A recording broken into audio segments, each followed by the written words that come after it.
Today we're talking with the founders of 3 Asian-led businesses in Los Angeles. And guys, these aren't just your normal small business owners. These are people that have built massive companies that are venture-backed, doing millions of dollars per year. We'll be touring their offices, diving deep into how they grew their businesses, and asking them for their raw, unfiltered advice. So no matter what ethnicity you are, you'll want to watch all 3 interviews because we're basically going to get a free master's degree in business today. Anyways, I'm super excited. Let's go. So we're on we're on our way to LA to see the Alabaster co-headquarters. This is a Bible company that was started by my friend Brian Chung. And yeah, I'm super excited to talk to him because he has built an amazing direct-to-consumer brand that tons of celebrities use and talk about. And yeah, we'll hit him with the right questions. Okay, I'm sorry, really messy, but welcome. Wow. Let me just show you around. Okay, yeah, let's see the spot. It's like our inventory. Our hope is to get rid of all this by the end of the month. Wow. So. Look at that. Yeah. Super cool. Yeah. What's this space right here? This is our team gathering space. Okay. We were supposed to get a couch, but it got delayed.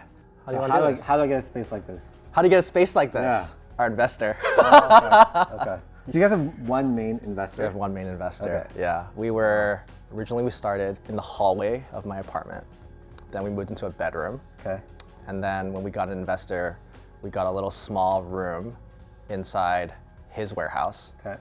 And then when we couldn't fit into that room, we came here. Can you just tell us your name, your age, and then what your business is? My name is Brian Chung, 34 years old. My business is called Alabaster. We're a publishing company. We're most well known for our Bibles that look like coffee table books or magazines. Can you tell us like the story of how you got started? Became Christian in college. Okay. And I remember getting my first Bible. It was this leather-bound book, and the pages were really thin, the text was really condensed. It was just unlike any other book that I'd read. And then sitting next to me was my marketing textbook that was designed like a magazine. And so I thought, like, I just saw them, like, marketing textbook, my Bible, like, could the Bible be designed differently? We launched Kickstarter in 2016, got fully funded, I think. How much you guys raised? We had initial budget around 35,000, raised around 60 to 70. I think it was that point where like, okay, we have something here. Yeah. Let's see what we can do. Tail 2018, we were approached by an investor and he said, I want to invest in you, but you need to leave your other jobs. At the time we were like doing a bunch of part-time things. Yeah. Are your parents proud of you? Yes. Like, do they even know what you do?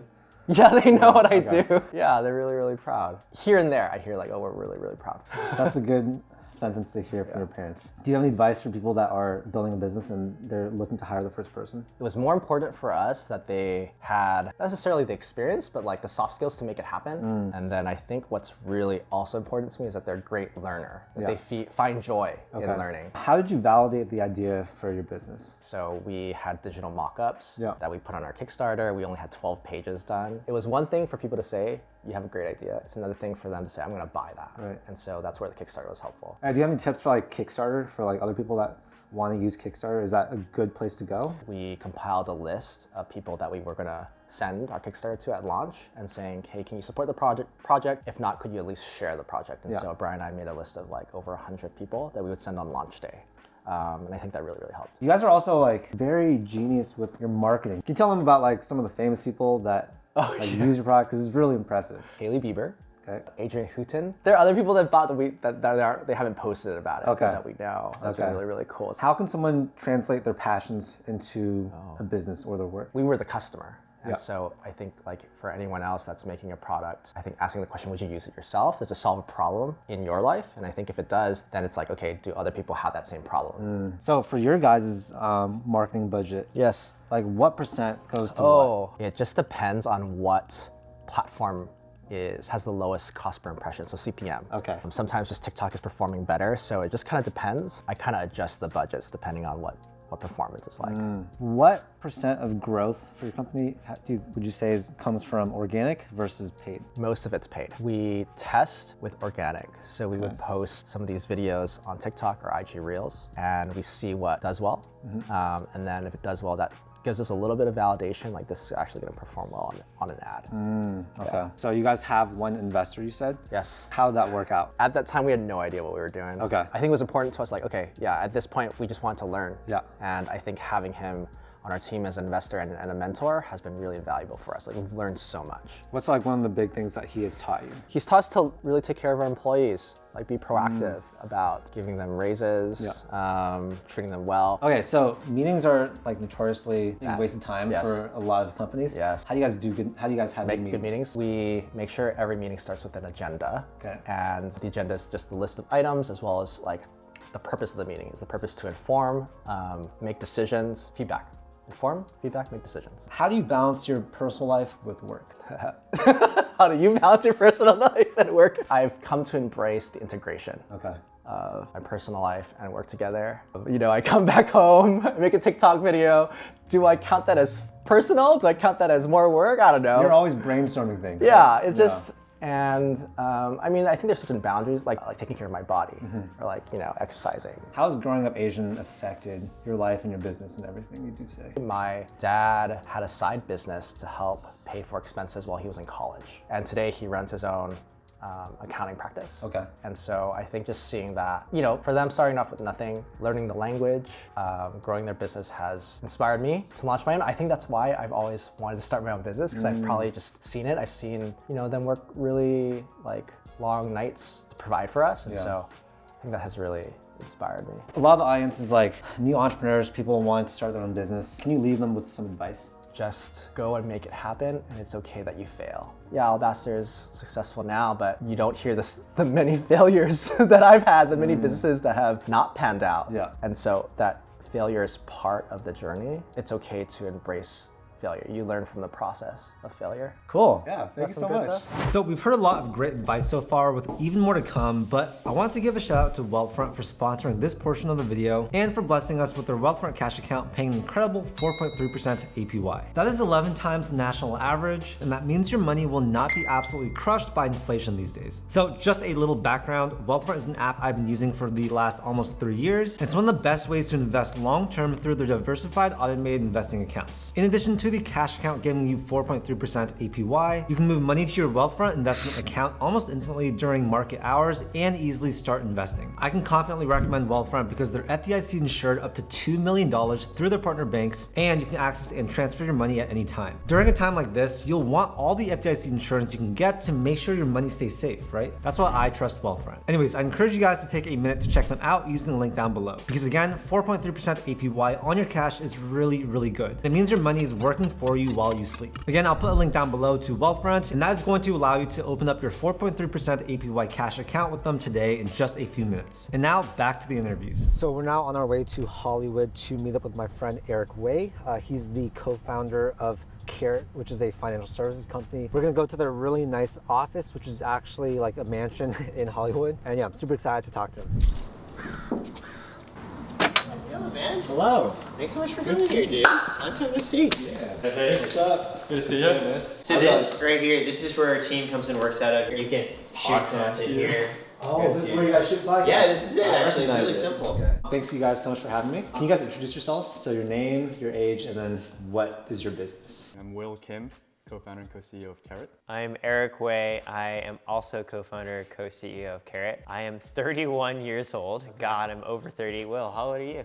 28. So our company, Karat, we're building better financial services and products for creators. For example, someone like yourself, you're not just a creator, you're an entrepreneur, you're a media company CEO, you have a lot of different business lines. And so a lot of businesses and creators like yours, they don't have the time to figure out their finances, and a lot of banks don't understand you, making it really hard to get good credit cards and mortgages and bank accounts and payments. And that's what we're solving. So what are some of the products that you guys have? So we have 2 business lines. The first is a card for creators, where you actually underwrite creators for credit limits based on not FICO, but actually social stats and financials. And our second business line is bookkeeping and taxes, where creators like month to month, like most accountants have no idea how to make sense of your business, right? And so it's like, how do we actually use the learnings that we've generated from the card product to help you actually manage your books and then file your taxes on a timely way? Do you guys remember how Karat came to be? Like the Yes. first conversation you guys had about it? Yeah. At the time, he was running his own venture fund. He had raised millions of dollars. I met this dude, I don't know, you were what, like 22 at the time? Yeah. 21, 22? 21.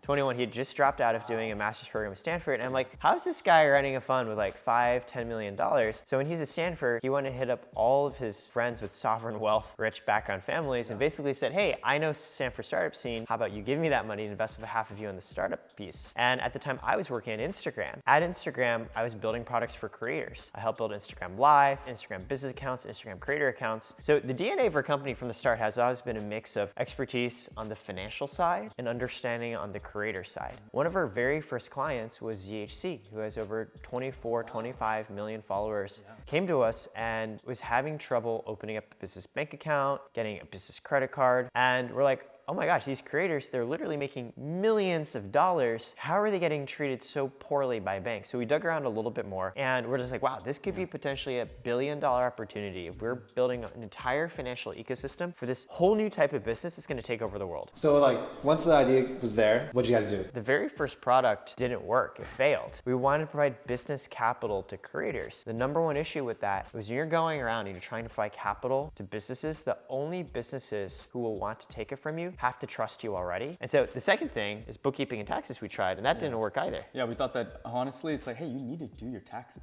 right? Like everyone knows that Uncle Sam's gonna go after you. And that was the same exact problem. Who are you? There's two random dudes saying that you need your taxes. You're like basically narking me. And why should I trust you with my books? So the third product we launched finally worked, and we didn't necessarily know it would. We were just trying lots of different things. And as Will said, it's a Visa business card that provides you with higher limits and rewards based off your social stats and financials instead of your credit history. It worked because it's better to build a product that solves a deep and meaningful problem for a small set of customers than a product that like kinda solves a problem for a bigger group. So for a very small cohort of top creators like Blau, like ZHC, like Ludwig, they had minuscule limits on their cards, like 10K a month or less. And that's what finally worked because we solved such a hair on fire need for this initial cohort that built the trust and credibility that lots of other creators came in where they didn't necessarily have an issue so much around, oh God, I need this card limit right now. But they're like, well, I need a business financial product to help me track my business expenses, and I trust Karat. What do your guys' parents think about what you guys are doing? Even when I started the fund, they were like, this seems like a terrible idea. And I was like, Mom, I raised like 5 mil. That's a lot of money. And she's like, yeah, but how much are you getting paid? I'm getting 50K a year. She's like, why don't you work at Google? And even now, she's like, why are you doing all of this stuff? Like, it doesn't even seem to matter to her. And so I think for her, it's all about the stability because she grew up quite poor. And so it's like, why would you throw away stability for doing anything different? Like, why are you trying to rock the boat? I think that's just like a cultural thing. Yeah. Ever since I was young, my dad talked to me about 3 things. The number one thing was getting into Harvard. The number 2 thing was making lots of money. And the number 3 thing was investment banking. When I was a kid, I never learned about the birds and the bees, but I knew what a discount cash flow model was at a very young age. And that's exactly what I did. I got into Harvard, I studied economics. My junior year, I worked at Blackstone. And I was like, theoretically, this should be everything I ever wanted to do because that's what my parents wished they had, also growing up poor. And I was just like, I actually hate this. And I don't know what I want to do, but it's not this. So I reneged on my offer and was really interested in startups. Didn't have the courage or the psychological stability to go do my own thing. And it's scary and it's hard. So I went and did a bunch of other jobs. I worked in consulting at McKinsey. I worked at tech at Instagram, Facebook. I think a lot of people are in like a similar situation where their parents are putting this type of pressure on them to go a certain route. I know that was like the case for me. Do you have any advice for other people that are in that situation? I think the number one piece of advice is, it's from Steve Jobs. This world was built by people no smarter than you. Growing up, I really thought my parents knew what was best and right for me. And it was a learning process. Like, they actually don't know. Their understanding of the world is very different from how the world actually is today. And what they tell me, what they guide me, even if they want the best, it might not necessarily be right. If nobody really knows what's gonna happen, let alone your parents, like, why not go be the one to go find that out and just see? Like, you're not your parents' product. You're not your friend's product, you're your own product. I didn't need to say overnight, one day I'm gonna build this massive company. It was rather day by day, like, how am I investing in me and am I taking the right steps? I don't know, what sets me up for success? And the product of Will Kim. You guys are super big in the creator and financial space. What trends do you guys see happening over the next decade? What's happened more recently is, well, okay, first of all, you don't have to be brick and mortar anymore. You get to be digital. So we saw a trend in the past 5-10 years where a lot of companies built financial applications tailored for specific problems, like Venmo for payments, Acorns for savings, Robinhood for investing. Naturally, it's still becoming easier and easier than ever to build these financial products and app. There's gonna be another way, which we're focused on. You're gonna see products built not just for problems, but specifically for audiences. Right now, we say that all creators can be businesses. I think next 10 years, all businesses will have to be like creators. And so that's this really exciting trend where when we think about businesses, ultimately, all business comes down to is distribution. Can you get to your users cheaper and faster than any other business out there? And I think creators are particularly interesting because you're not thinking about what product or service do I sell to people, but rather how do I get to people first? How do I build trust with those millions of fans? And then as I build that trust, how do I monetize in a lightweight way? I think that's what we're seeing with Mr. Beast, who's kind of leading the charge on this playbook, where he's like, okay, I have like 10 million or 100 million fans. How do I monetize that? Well, I build Feastables. I'm gonna build burgers or candy bars. I don't think Mr. Beast, when he was starting out, was like, I'm gonna build the best burger. And yet he's able to outcompete In-N-Out because he's actually built this mass, right? And so over the course of time, I think we'll see more and more businesses having to become similar to creators. If every business is making content and every individual is making content, like everyone's a creator, no one's even necessarily gonna be thinking of themselves as a creator because it's just so basic and assumed. Same way like today, no one thinks of themselves as an internet business. It's so obvious you're on the internet. It's just, what are you using that for? So you guys raised money for Karat, right? Yeah. What was that whole process like? It is very much about knowing how to go to investors and just convince them you're not gonna f it up. And you really, in order to do that, you have to go and explain the story of who you are and why you're doing this and why you think it's gonna succeed. And that's a really different mindset than I was coming from, because I was like, oh, well, like I need to come in with like XYZ, like tremendous metrics. And will help me see like, well, fundraising, it's about the story. And metrics can be helpful for the story, but not necessarily if you can just convince people this is early enough and you need to get in now. What's a day in the life like for you guys? Wake up, open my email, read Marcus Aurelius, drink coffee, and then meetings from probably 10 to 5. What? And a lot of this is because we're a 40-person company now. And so we're trying to figure out how do we scale this company with the right team and make sure our team is super aligned. Yeah, I tend to focus a little bit more on thinking about working with creators. First thing, usually when I wake up, I have like gazillions of text messages from different creators that I work with and I'm friends with on totally different sorts of asks. And some of them Karat can support and some of them we can't, but we still try to do our best in figuring out how can we help them. Like I have creators who ask me for like brand deals. The second thing I do is I'm thinking through, hey, like what's the content marketing distribution strategy? Previously, we did a lot of creator spotlights on our Instagram. Then, we'll actually push the idea of Creator Shark Tank, which we did and it was really successful. Then we do some events and now we're doing podcasts. And so it's thinking through, hey, again, what can I do that helps feature and honor the creator, that gives them something that they want to reshare, that also helps build credibility in Karat. The third thing I'm always thinking through is how does this feed into the overall business strategy? Like what are the products and services we can build that creators need right now and are in a capability to actually go and help? How have you guys been able to build a good team culture? The one thing that matters a lot is that we're a team, not a family. Eric and I It's a really good one, actually, yeah. To our team. And we've seen this in Netflix, right? Where it's like, hey, we're not a family. You're not gonna find unconditional love and validation at this company. If you're looking for that, that's not here at Karat. We are gonna be a high performance team and we're gonna hit these goals and we're going to be able to serve our creators in ways that no other business has been able to do, and we'll be at the top of our game. And so if you wanna be peak performance, high level athlete, you're gonna join Karat. If you think through it more, actually it's even more valuable to know people are working with you because they want to versus, oh, they're just obligated to. And it's really much in that lens, like we are building a high performing team that values that you get to work with each other because you want to. So for the entrepreneurs that are thinking about building a business, but they don't have the confidence or they don't think they can do it, what would you guys tell them? Don't focus on like, I'm gonna build $1 billion business tomorrow. Like that's not gonna get you anywhere.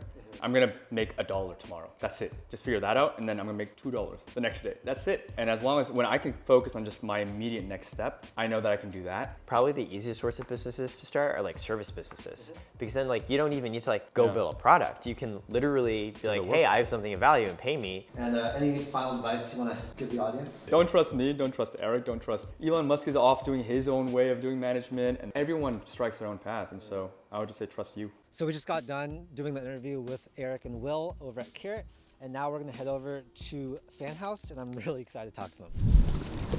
I think it's a little more homey. Basically, the upstairs floor is where all of us co-work, kind of like a living area, dining area, kitchen. We have a very cute ceiling with clouds in it.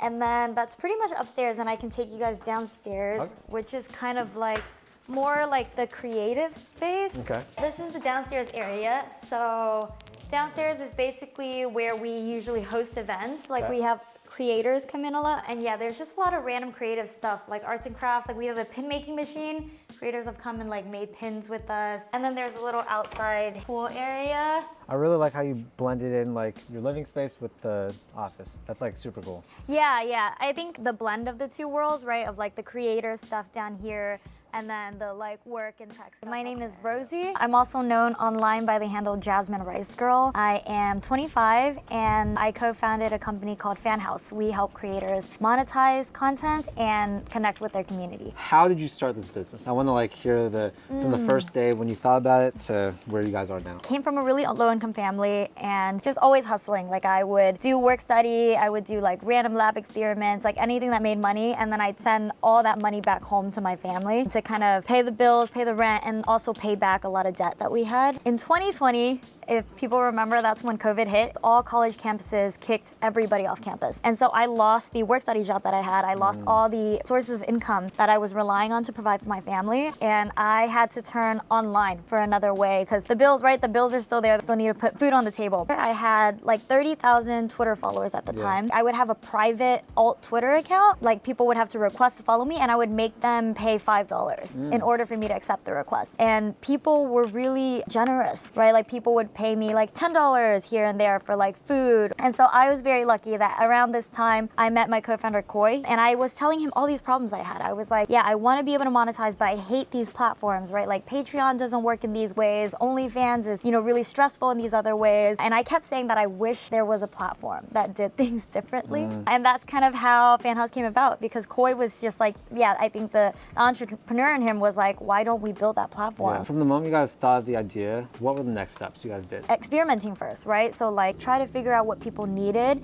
and then start building those things that people needed into the platform. So I would say, yeah, like the website and the app took about a month and a half to kind of build. And I just messaged all of my friends that I knew. I messaged all these creators that I knew were also having a hard time through COVID. Have you guys ever taken funding or like? Yeah, so we raised our pre-seed round in, I think, January of 2021. Okay. So like 3 months after launching, I think we had a lot of rapid growth and we raised 1.3 million during that pre-seed. At the end of 2021, so about a year later, we raised our Series A. Okay. So with that round, we raised 20 million from Andreessen Horowitz. What are some hurdles you've gone through building a business? Because I remember reading about the whole Apple thing. So I know that was one. Like, can you tell us more about that? I actually have 2 viral Twitter threads on Twitter about Apple, pretty much just about how exploitative their 30% tax policy is. So for people that don't know, every app store that, takes transactions or does any kind of like business revenue on the app store, Apple takes 30%, which is insane. It's incredibly high, especially for like startups that like are barely profitable, if even profitable. Apple suddenly like, well, we want 30% of that because we deserve it for whatever, because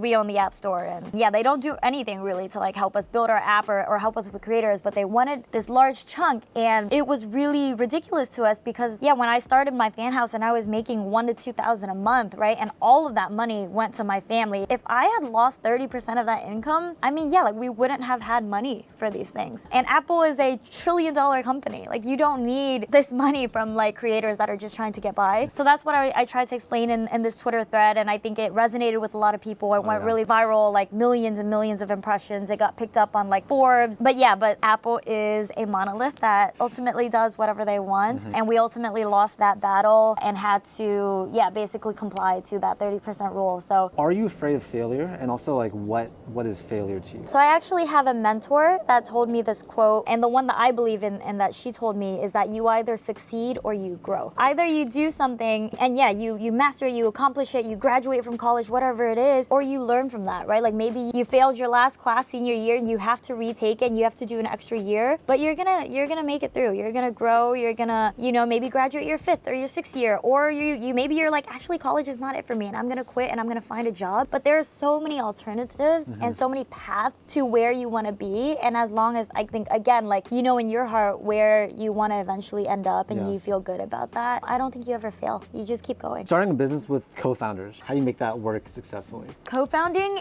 is very much like a marriage. You spend so much of your time with these people. I really feel like Fanhouse is my baby. And I feel like, my co-founders are my partners and we're raising raising this kid together, right? And you're making really big decisions together, right? Like imagine if you have a baby and you're like, well, where should we raise this kid, right? Where should this kid go to school? What should their friends be? These decisions that can affect, right, like the outcome of this person's life. But scale that where it's like now it's thousands of creators and like millions of dollars on the line. So you're making very big decisions that you're no doubt going to disagree on, right? Because you're different people. I think the most important thing is having co-founders that you can resolve conflict with and communicate with and trust. With any relationship, right? Like you have to be able to trust and communicate well. And that's why we do co-founder therapy too, because that helps us with those things. A lot of our audience is like aspiring entrepreneurs. What would you tell them? If you have an idea and you want to do it, like do it. I feel like you always should take that leap because you never know where it's going to take you. And again, like if you fail, you get back up. Just keep doing it again and again. Like I can't tell you how many times in my life that I have failed and things have gone really badly. You just get back up and you try again. And that's all that you can do. Time is only gonna, there's only gonna be less of it.